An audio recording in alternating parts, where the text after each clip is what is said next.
Hello students. आज की इस वीडियो में हम पढ़ेंगे प्रोवर्ब्स। प्रोवर्ब्स क्या होते हैं? प्रोवर्ब्स होती हैं हमारी सेइंग्स, ट्रेडिशनल सेइंग्स, जो आपने सुना होगा ना कि कहावतें होती हैं। इन्हें हिंदी में हम बोलते हैं कहावतें।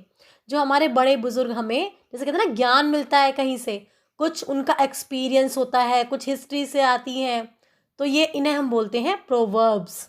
ठीक है, तो अगर आप इन प्रोवर्ब्स को, इन कहावतों को अपनी स्पीच में, पैराग्राफ राइटिंग में, पिक्चर कंपोजिशन में वहाँ यूज़ करोगे तो वो सब चीज़ें आपकी इम्प्रेसिव बनेंगी। ठीक है, तो अपनी इंटेलिजेंस हमको किस चीज़ से दिखानी है? एक्चुअली प्रोवर्ब्स को हम द वे ऑफ विजडम बोलते हैं।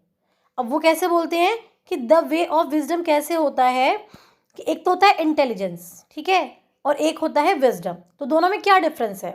जैसे हमें बहुत सारी चीज़ें आती हैं, हम सिंगिंग जानते हैं, डांसिंग जानते हैं, या हम कुछ अच्छी अच्छी चीज़ें, हम हिस्ट्री के बारे में बहुत अच्छा जानते हैं, हमें बहुत सारी नॉलेज है, ठीक है, लेकिन उस नॉलेज को सही जगह पर यूज़ करना वो होता है विजडम।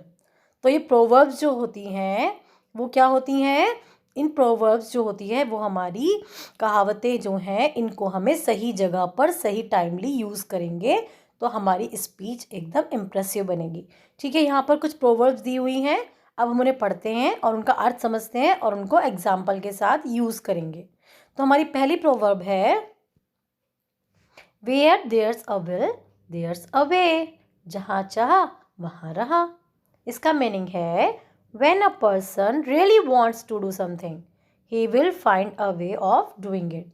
जब एक पर्सन वास्तव में चाहता है कुछ करना तो वो उसका रास्ता खुद बना लेगा, उसे उसका रास्ता मिल जाता है। तो हम क्या बोलेंगे? Where there is a will there is a way. तो उसको एग्जाम्पल के थ्रू देखते हैं। Though he lost his legs in an accident he believed where there is a will there is a way. Finally he won a gold medal at triathlon। यानी कि उसने अपना एक पैर खो दिया था एक्सीडेंट में, बट उसे पता था कि where there is a will there is a way, और फाइनली उसने क्या किया? गोल्ड मेडल जीत लिया। ओके, तो हमारी सेकंड है proverb an ideal brain is the devil's workshop. एक खाली दिमाग शैतान का घर होता है। तो इसका मीनिंग क्या होता है कि जब हमारे पास कुछ करने के लिए नहीं होता है तब हम क्या करते हैं? हमेशा गलत चीज़ों के बारे में सोचते हैं, हमारा दिमाग गलत दिशा में जाता है। तो इसके लिए हम बोलते हैं ideal brain is the devil's workshop. अब इसका एग्जाम्पल देखते हैं कि we were given a lot of holiday homework as our teachers did not want our ideal brains to become the devil's workshop। Okay, हमारे टीचर ने हमें बहुत सारा होमवर्क दिया। क्यों? क्योंकि वो नहीं चाहते थे कि हमारा खाली दिमाग एक शैतान का घर हो। ओके, नेक्स्ट है हमारी a rolling stone gathers no moss. जब इंसान अपने दिमाग को बार बार चेंज करता रहता है तो क्या होगा? उसके पास उसे कुछ नहीं मिलेगा। तो हमारे पास क्या होना चाहिए? हमेशा एक गोल होना चाहिए। जैसे अब एक लुढ़कता हुआ पत्थर है, अब वो लुढ़कता रहेगा, एक्चुअली उसकी कोई मंजिल नहीं है, उसका कोई गोल नहीं है। तो ऐसे ही इसको बोलते हैं अ रोलिंग स्टोन गैदर्स नो मोस। जब इंसान अपना दिमाग बार बार चेंज करता रहता है तब उसे कुछ नहीं मिलता। तो हमारे पास हमेशा क्या होना चाहिए? एक गोल होना चाहिए। ओके, अब एग्जाम्पल क्या है?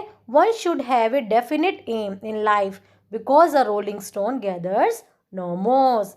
हमेशा हर किसी के पास एक एम होना चाहिए लाइफ में, क्योंकि a rolling stone gathers no moss. Okay, next है हमारी cloud has a silver lining.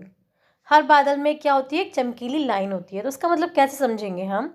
इसका मीनिंग है ऑल सैड और unpleasant situations have a positive side to them. Okay, कोई भी अगर दुख की सिचुएशन होती है, कोई भी अगर हमारा खुशी का मोमेंट नहीं है, तभी भी वहाँ पर एक पॉजिटिव साइड होती है। तो इस कहावत को हम कैसे यूज़ करेंगे? एग्जाम्पल से देखते हैं। We know that light follows darkness. हम जानते हैं कि लाइट किसको फॉलो करती है? Darkness. So don't be sad, इसलिए दुखी मत हो। Try to learn something from this unhappy event, for every cloud has a silver lining. इस घटना से, इस अनहैप्पी इवेंट से कुछ समझने की कोशिश करो, कुछ सीखो, क्योंकि every cloud has a silver lining, वो तुम्हें कुछ ना कुछ सीख देती है। जब हमारे जीवन में कुछ ना कुछ दुख आता है तब हमें उससे कुछ ना कुछ हमेशा सीखना चाहिए।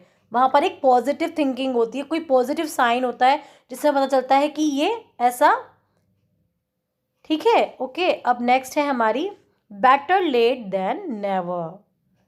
कभी ना होने से अच्छा है लेट होना। ओके, इसका मीनिंग क्या हुआ? It is good to take little more time so that the work is of good quality rather than hurry and destroy it all. अगर हम किसी काम को करने के लिए थोड़ा ज़्यादा समय ले लें इसको बेकार करने की अपेक्षा, वरना तो वो जो हमने किया है ना, बेकार काम को करने में जितना समय दिया है तो वो भी सब वेस्ट हो जाएगा। तो इसलिए अपना काम इतना बेस्ट करो चाहे टाइम थोड़ा सा ज़्यादा लग जाए। तो इस एग्जाम्पल के थ्रू कैसे देखेंगे? It is better to drive safely and slowly rather than take a risk by speeding. तो कैसे ड्राइव करना चाहिए हमें? सेफली और स्लोली। अगर हम स्पीडली ड्राइव करेंगे तो क्या होगा? It is better to be late than never. कभी ना पहुंचने से अच्छा है कि हम थोड़ा सा लेट हो जाएं। तो बच्चों, हमारी नेक्स्ट प्रोवर्ब है अ friend Indeed is a friend Indeed. एक फ्रेंड कौन होता है?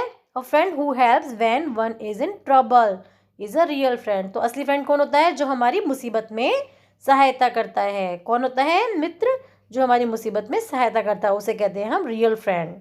तो Ravi is indeed a friend in need as he made my notes for the examination when I broke my arm.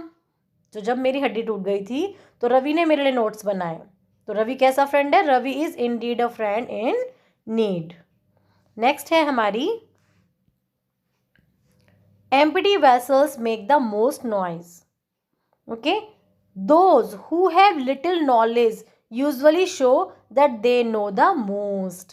इसका मतलब खाली बर्तन ज़्यादा बजते हैं, ज़्यादा शोर करते हैं। मीन्स कि जिसको कम नॉलेज होती है, किसको कम ज्ञान होता है ना, वो अपने आप को ये साबित करने की कोशिश करता है कि उसको बहुत सबसे ज़्यादा नॉलेज उसी को है। तो उसको हम कैसे देखेंगे एग्जाम्पल में? Tia in my class behave like an empty vessel that make the most noise as she argues with the teachers even she does not know the correct answer. ठीक है, लास्ट है हमारी strike while the iron is hot. लोहा जब गर्म हो तब चोट करनी चाहिए। इसका मतलब हुआ one should act decisively and seize the opportunities when they arise. यानी कि जब हमें अवसर मिलते हैं तब हम उसे ग्रैब कर लेना चाहिए।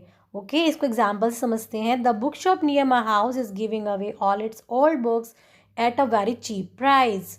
तो let's strike while the iron is hot and buy some books. Okay, तो अब वो हमें बुक्स इतनी सस्ती मिल रही हैं तो हमें क्या करना चाहिए? इस अपॉर्चुनिटी को ग्रैब कर लेना चाहिए। तो ओके चिल्ड्रन, ये थी आपकी कुछ प्रोवर्ब्स। Bye bye.